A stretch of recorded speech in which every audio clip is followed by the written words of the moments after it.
What's going on, guys? So today we are out here at Colonia Del Rey RV in Corpus Christi, Texas, and we're going to take a look at this really cool travel trailer. This is a Solaire by Palomino. This is the 304 RKDS, and there's a lot to like about it. Hang tight, I'll be right back.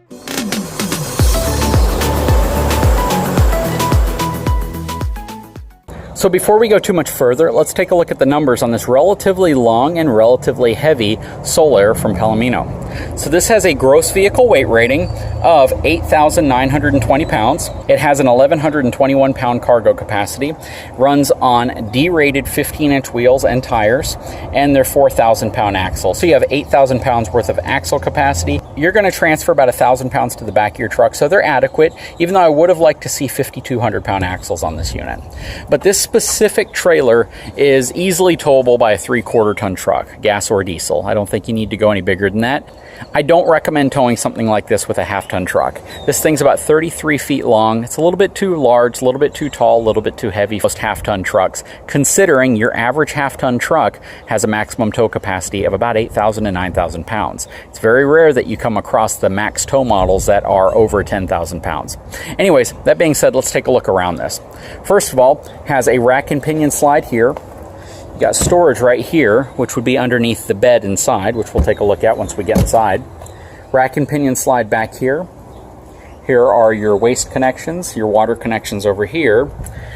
Looking underneath, this rides on an 8-inch I-beam frame, and this uses torsion axles. So this does not use the traditional leaf sprung axles. This is an upgraded axle, and they are torsion axles.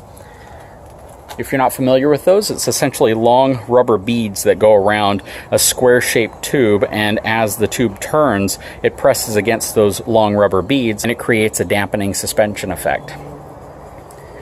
Coming around, frameless windows. They look really nice. You have the back of your water heater. You have your cable connections and your 50 amp power connection, which means this is either going to have 2 air conditioning units or it's going to be wired for 2. LED lighting. It is wired for a Furrion wireless backup camera, and that is going to be the back of your vent hood. Coming around to the camping side, I do like the front cap on this unit, and they put a really nice textured aggressive protection around it. Plus you have LED lighting on the front here, front power tongue jack, twin propane bottles can be held here, and you can hold 2 batteries. It has the electronic stabilization system on the front and back. This right here is one of 2 things. So you can use this as either storage, or you can access your laundry system from here as well. If you don't have a washer dryer inside of here, you can use this as a huge storage area for the RV. You have one gigantic awning, looks to be about 18 feet long, might even be a 20-foot long awning.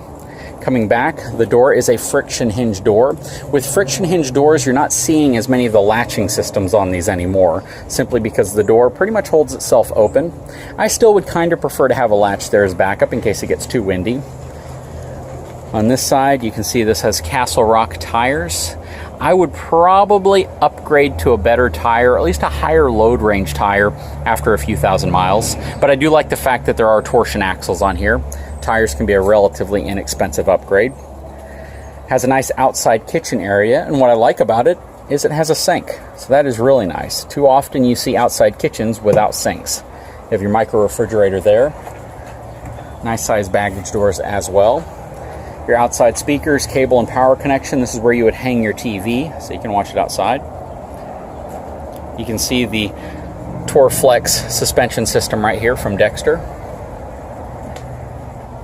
Let's take a look inside of this 304 RKDS. Going up the LCI solid step, what I like about these is that this top step is a lot deeper than some of the other competing products. Coming inside, this has a really nice floor plan. Now, the first critique, and I'll just point it out right off the bat, is the fact that the sofa and the recliners don't necessarily look directly at the TV. Now, before I started filming, I pulled the TV out at a slight angle so you can see how you can position this around. And these chairs actually slide, so you can move the chairs around. The little table in between them does not slide, though, so you have to keep that in mind where you can move these chairs. If you have it positioned the way I do, then the folks sitting on the sofa wouldn't be able to really see the TV. But if you're sitting here, you could easily see the TV pretty much in front of you. and then you'd have a better angle at it right there. But I always like when the TV is positioned in a way to where people can see it really regardless of where they're sitting. The best possible location for this TV would actually just be flat against the wall. I probably wouldn't pull it out, and that way pretty much everyone can have an angle on it, even if you're sitting at these back seats in the dinette area. Coming around, this has a gas electric refrigerator.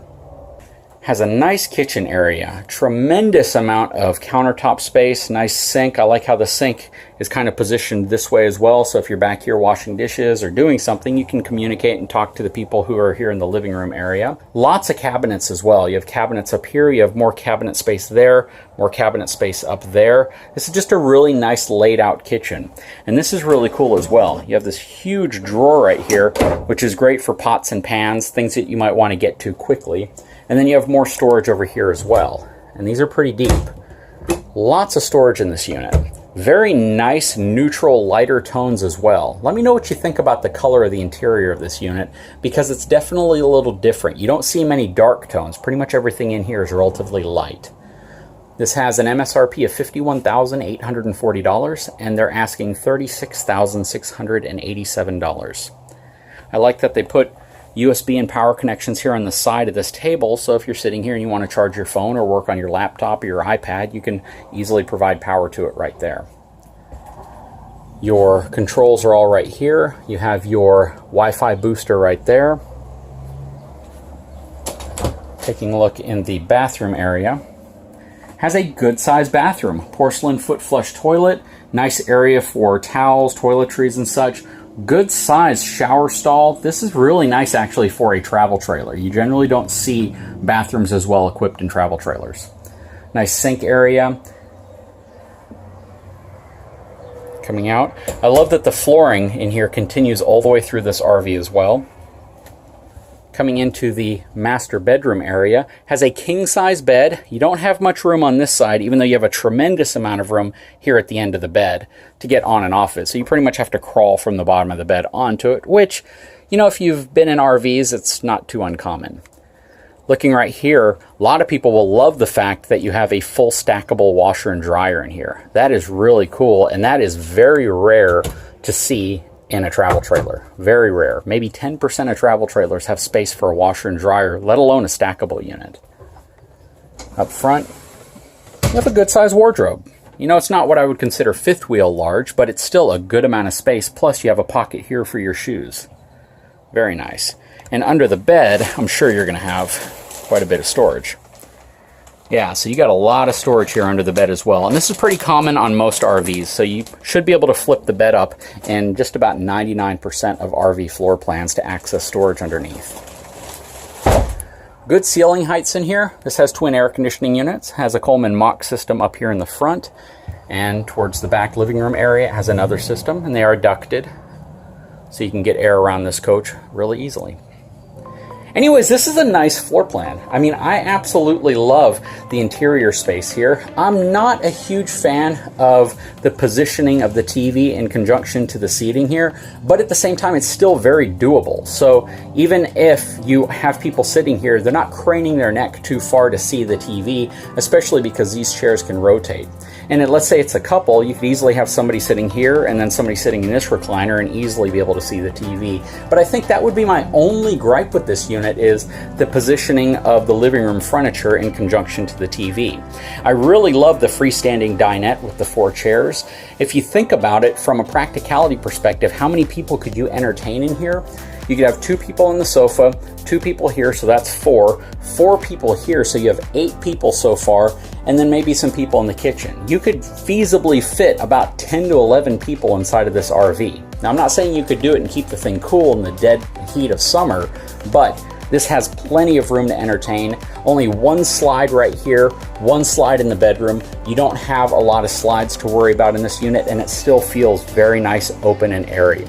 Anyways, guys, I'd love to hear your feedback on this unit, specifically the colors, the furniture, the positioning of things. Do you think this is a unit you could see yourself living in? I'd love to hear what you love about it and what you hate about it. Guys, if you haven't had a chance, please take a moment, subscribe to my channel, give me a thumbs up, and we will talk to you again very soon.